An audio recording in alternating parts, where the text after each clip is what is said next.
বাংলাদেশের ক্রিকেট থেকে head coach Hathuru সিংহের বিদায় এখন শুধুই সময়ের ব্যাপার, যার কারণে বিসিবির নির্বাচক পদ থেকে সরে গিয়েছিলেন ফারুক আহমেদ।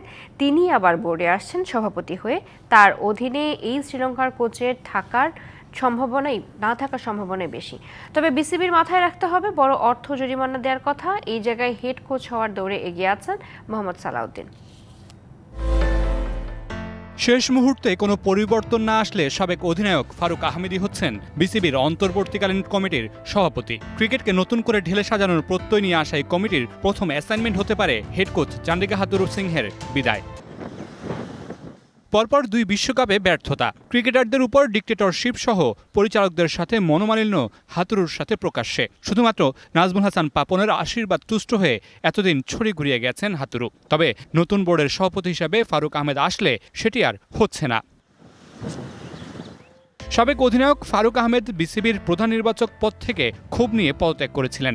যে ক্ষোভের অন্যতম কারণ এই শ্রীলঙ্কান কোচ হাথুরু। দুয়ে 4 মিলালে উত্তরটাও সহজ। নতুন অভ্যন্তরীণ কমিটির অধীনে হাথুরুর বিদায় সময়ের ব্যাপার মাত্র। একবার রুম থেকে বেরিয়ে যেতে বলেছিলেন, এবার বোর্ড ছাড়া করবেন ফারুক।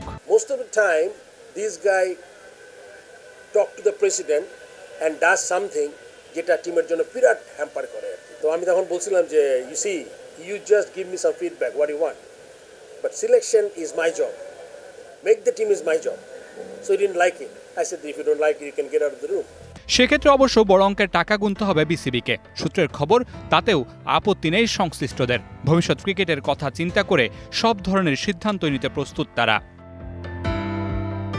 হাথুরুর বিদায়ে কোচ শূন্য হয়ে পড়বে বিসিবি। সামনেই চ্যাম্পিয়ন্স ট্রফি, সেখানে কোচের দায়িত্ব উঠতে পারে মোহাম্মদ সালাউদ্দিনের হাতে। দ্রুতই ভালো মানের বিদেশি কোচ পাওয়া কঠিন হওয়ায় দেশীয় সেরা কোচের উপর ভরসা রাখবে নতুন কমিটিতে আসার অপেক্ষায় থাকারা। সাফল্য মিললে লম্বা সময়ের জন্য হতে পারে চুক্তি।